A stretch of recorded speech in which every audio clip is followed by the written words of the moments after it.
The purpose of this meeting is to contribute and provide input to the agenda of gender equality and women's economic empowerment, but also provide concrete inputs and a call to action to those who are at the moment working on designing this recovery.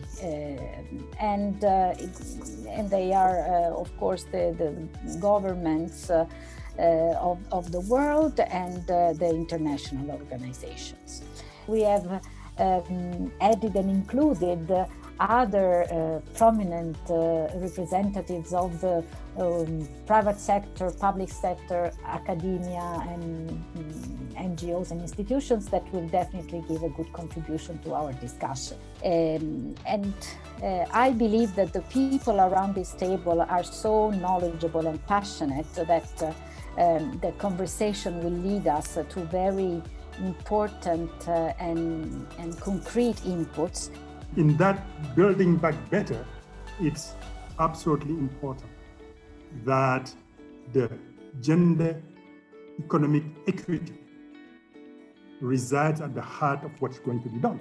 Because as we have seen in different studies, as we have also demonstrated some years back in the reports we have produced at the UN high-level panel, having women play an equitable role, economic equity inside societies is crucial for human development, not only economic development, but human development. And we like to use the word build forward better because we really believe we need to start looking ahead. And of course, we need to understand the past to build the future. But I think saying forward just gives a sense that we're going to get out of this and that we're going to get somewhere. The women, essentially, were pushed to the front line, both in our sort of professional jobs, in our sort of home jobs, in our educational jobs. But at the same time, the response globally, but in particularly on the continent, did not meet the sort of new obligations that had come. There is a lot of data on the return on investment when we have gender equity. We know that you need women to be an equal part of the economy for us to realize our economic transformation ambitions. One of the most effective and efficient and cost-effective ways to do a lot of this work is to get as much money into the hands of women as fast as possible. The job creation required to ensure quality livelihoods during and after the pandemic is going to fall on the shoulders of small businesses because they are the engines of job creation. The headlines call the pandemic recession a she-cession, and our data support this headline. According to recent research covering 48 countries, not only was the difference in the work of rate stoppage 7 percentage points higher for women than for men, but women have been slower to return to work than men. Women-owned small and medium-sized firms have been similarly affected, with higher closures, reduced sales, and reduced profits. Women's inequality in the world economy produces poverty. It is also a major contributor to world hunger and food insecurity, which will be a key element in the post-pandemic recovery. They already produce more than half the world's food. Violence of all kinds, we can show now, is significantly increased. And I will point out to you that violence of all kinds is not only a horrible contributor to human suffering, but it is also a major economic drag.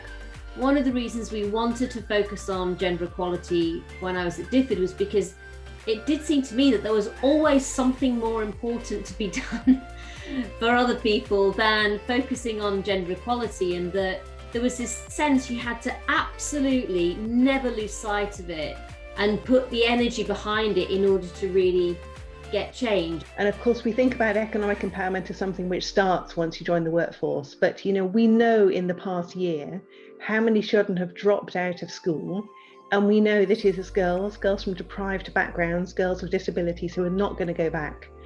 We've estimated to Save the Children another 500,000 girls have been married in the past year because they've dropped out.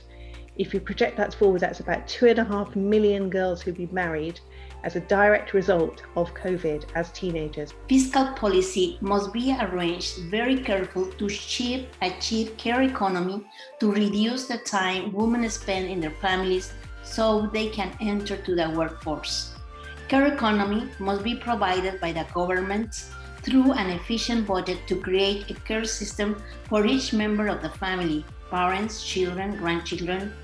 By focusing on care infrastructure, we can prioritize investments that can help us turn the direction of the macroeconomic cycle at domestic and at international levels also.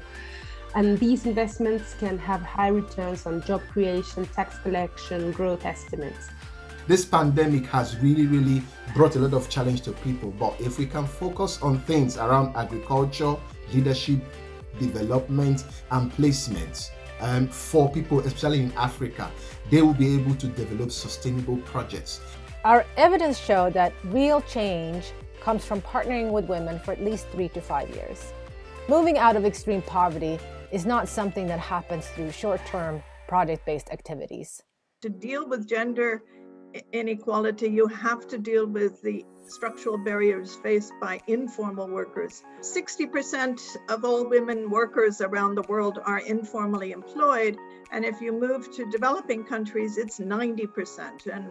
And so the regions of the world where we have the greatest number of poor people, Sub-Saharan Africa and South Asia, it's more than 90% of women workers are informally employed, and all of the injustices and the structural barriers that we've heard Linda and others talk about, the informal worker space. Whether it's Black Lives Matter, gender equality, LGBT, or other issues, the private sector is in a position to leverage these messages and is feeling the pressure from shareholders, from employees, and others to do it. So what's the final point? I think that this is an excellent moment to link in our work on women's economic empowerment together with a move toward more sustainable capitalism, and finally the ESG investing movement, because there's huge appetite at the moment to find ways to make these improvements. The other thing that we did, we also recognize, as many of you have said, that the women in our organization, doesn't matter whether they were working in the manufacturing plant or doing a director role, they were the one doing more in terms of caregivers at home and in their community. So we also made sure that these people could take unpaid leave and paid leave based on the requirements that came. We went out and talked to each of them to understand if the workload was bearable or not. For me, the solutions post-COVID towards recovery and resilience for women and girls is going to be in digital solutions, in digital technology, and in embedding our fight for gender equality, be it in the private sector, formal or informal, with digital and technology-led solutions. And that 2/3 of youth who have lost their jobs and not in schools are young women. Technology has become the hidden hero during this period. However, we see that the gender-digital divide is only widening as a result of this pandemic. African Women in Media was a journey that started in 2016 with the recognition that not only does representation matter, but that the potential it holds for empowering women and girls of African descent in the world, in a world of increasing inequalities, makes it a fundamental aspect of our vision to change the narrative of Africa. What COVID-19 has done for us is amplified the urgency of addressing issues of health equity. This is the discourse we have in the US. In urban communities, it's even greater. And the link, as I've listened to you all this morning, between health and economic viability is essential. As we look at growing vulnerabilities, particularly in developing nations as the pandemic continues to rage, is going from these conversations and moving those into direct action. At Unseen, we have the incredible honor of seeing what that action looks like every single. We're accelerating the fight against human trafficking and its root causes. I take 3 things with me. First, rebuild forward with a resilience, recovery, and reset plan to which gender equality is integral. Second, we claim to go all in with equality. In fact, You have equality or you have not. And there's no such thing as a 30-70 kind of equality, right? Third thing, we have collected so many valuable input to formulate a formidable, intersectional, integrated, actionable plan and call to action that we will condense, we will capture all the inputs, and we will circulate among all of you for the sign-off, and then we will be able to really send to our main stakeholders, those who are designing the plans for the recovery, a strong message that we will be following up, because measurement will be part of it, and so we will be able to measure that and also hold everybody respectively accountable for what they commit for and what we will do. I leave with this meeting with the gratitude and with a renewed sense of hope and commitment towards a 50-50 world. Thank you very much. Bye-bye.